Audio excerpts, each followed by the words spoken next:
Sotiotu Namo Buddhaya. Saya Celia Chandra dari Prodi Akuntansi. Dalam video ini saya akan merangkum beberapa video yang membahas tentang karma dan kelahiran kembali yang dibawakan oleh Biku Utamo dan almarhum Bapak Cornelis Wowor. Kita mulai dari apa itu karma. Banyak orang yang mengatakan, "Kamu kena karma kan? Karena sering melakukan perbuatan jahat." Padahal karma tidak selalu buruk.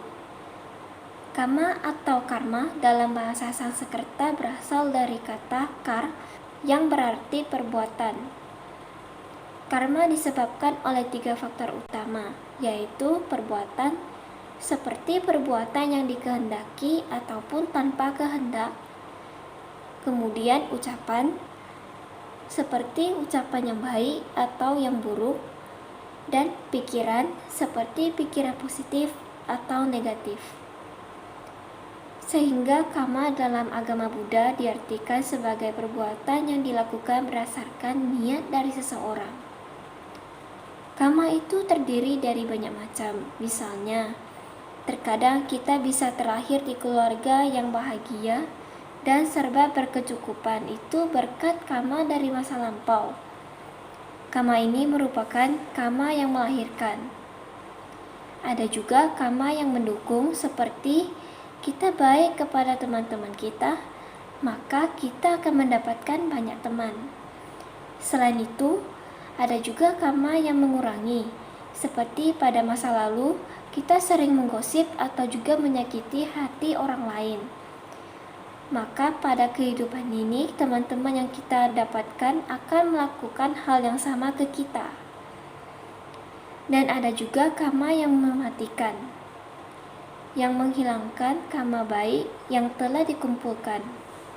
Perbuatan yang kita lakukan juga dikategorikan ke dalam beberapa jenis, yaitu garuka karma. Berbagai macam perbuatan yang dapat dikategorikan sebagai garuka karma, yaitu 5 jenis perbuatan durhaka, seperti membunuh ayah, membunuh ibu, membunuh arahat, melukai seorang sang Buddha, dan memecah belah sangha. Akibat dari garuka karma akan mengakibatkan kita terlahir di alam neraka avici. Jika tidak melakukan garuka karma, maka karma dikalkulasikan melalui karma kebiasaan sehari-hari atau kebiasaan apapun yang kita lakukan, baik yang baik atau buruk, dapat dikategorikan ke dalam karma seperti terbiasa maki-maki, berbicara kasar, berbohong, membunuh nyamuk, dan lain-lain. Ada juga karma yang dilakukan sesaat sebelum meninggal. Perbuatan karma yang kita lakukan tentu akan berbuah. Karma yang belum berbuah, maka kehidupan seseorang masih manis. Tetapi apabila karmanya telah berbuah, maka kehidupannya akan menderita. Karma dapat berbuah dengan cepat, yaitu dalam kisaran seminggu setelah suatu perbuatan dilakukan. Karma juga dapat berbuah lebih dari seminggu setelah sesuatu perbuatan dilakukan, tetapi masih dalam masa kehidupan yang sama. Ada juga karma yang dapat berbuah pada kehidupan yang akan datang, atau bahkan berbuah pada kelahiran 2, 3, 4, dan seterusnya yang akan datang.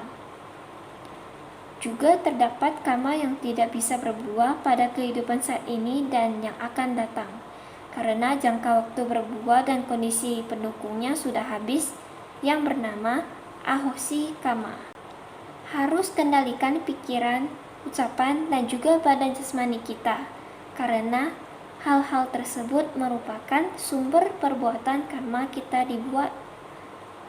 Selain itu, akar dari perbuatan jahat juga harus dikendalikan, yaitu loba, dosa, dan moha.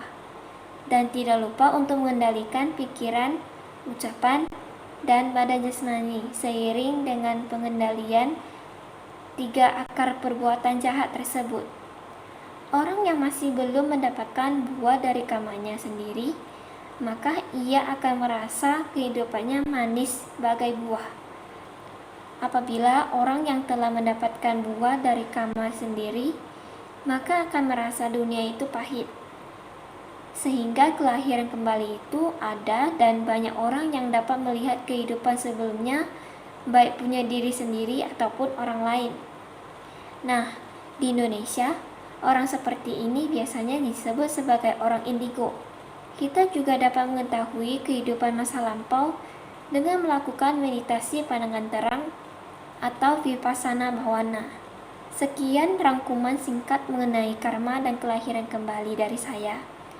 Semoga bermanfaat, dan sebagai akhir kata, Sotihotu Namo Buddhaya.